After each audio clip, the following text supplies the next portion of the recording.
not no difference to the squad from last Saturday against Palace.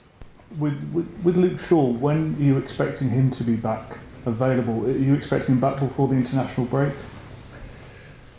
I think it's probably, but I can't say it's for 100% sure. Is that back in training or back available for matches? The plan is just be back before, but as I say, I can't say this for 100% for sure. That can be also short after the break.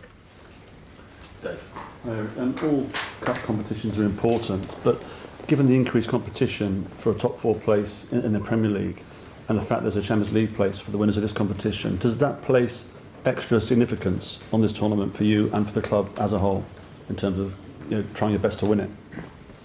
Yes, I think so, and it's an opportunity, and there are more roads to achieve the targets you want, and this is definitely also a road. Yes, of course, it's the most difficult probably, because in a tournament of 32, you have to be the best. But it's a target, and it's a road we want to go. So would you say winning this tournament is harder than getting a top four place in the Premier League?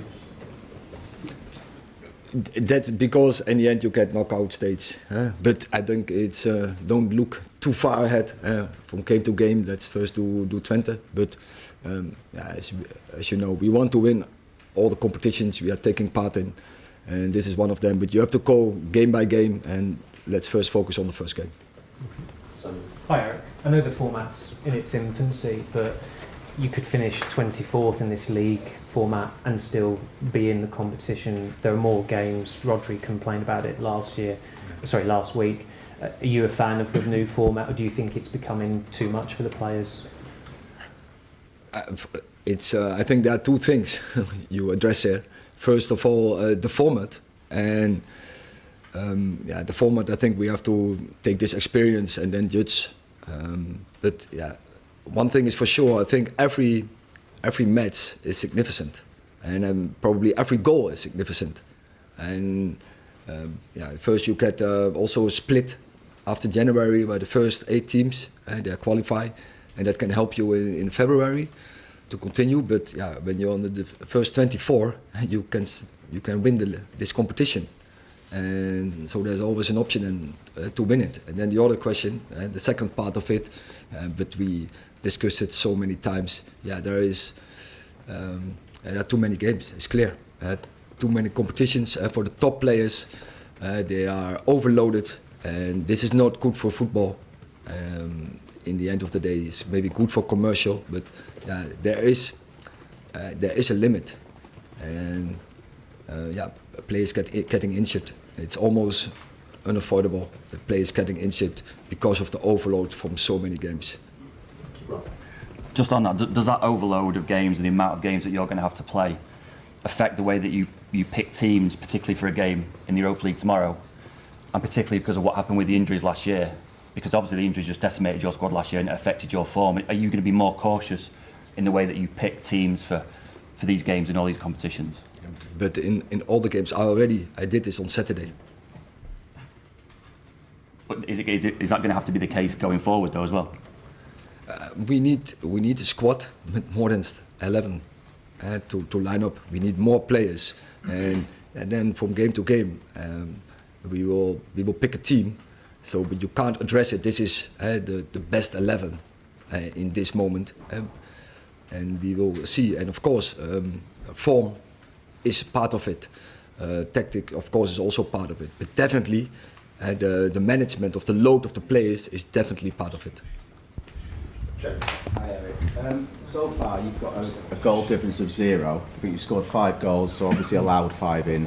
I think you had minus goal difference last season. Are you concerned? I know you're without Rasmus Højlund, for example, but he was available last season and you didn't do particularly well. So are you concerned your attack's going to be toothless again this season? Again, are you concerned your attack's going to fail again this season, not score enough goals? Concern, we create a lot of chances. In the first games of the season.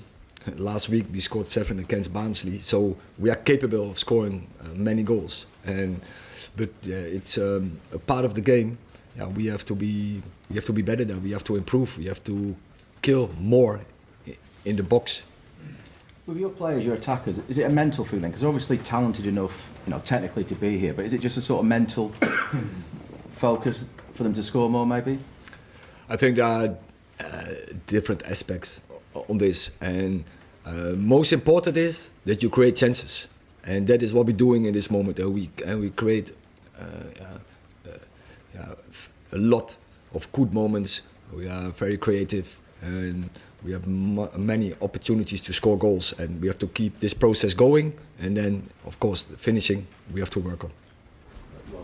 Erik, just on the games and the loading, how can you as a club change that? Because it seems like this kind of stuff gets made by the authorities and you have to go along with it. Would you have to consider, I mean, Rodri spoke about going on strike potentially as players. I think as a club alone, you can't change this. It's more about, say, the total industry. It's about clubs and players and coaches, and so many others who are there in the environment of football, who have to work on this to improve the game, but of course to find the right balance, because in the end of the day it's financial, and also we are professional, so revenues has to come, but we have to balance this out. Last question. Erik, you were obviously talking about having to rotate. You said you did that on Saturday, and when you did, you left out Marcus Rashford, and there was a lot of attention around that. Do you feel we're sometimes too quick to criticise, considering you're trying to balance so much that we probably don't understand what's going on with the players and what's going on behind the scenes?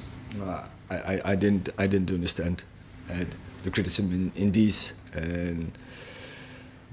but people they are entitled if they want to, but what they are not entitled to bring speculation in. If I give an explanation, then they have to trust my words and to trust my explanation, and that's not right. Okay, thank you very much. No. Thank you.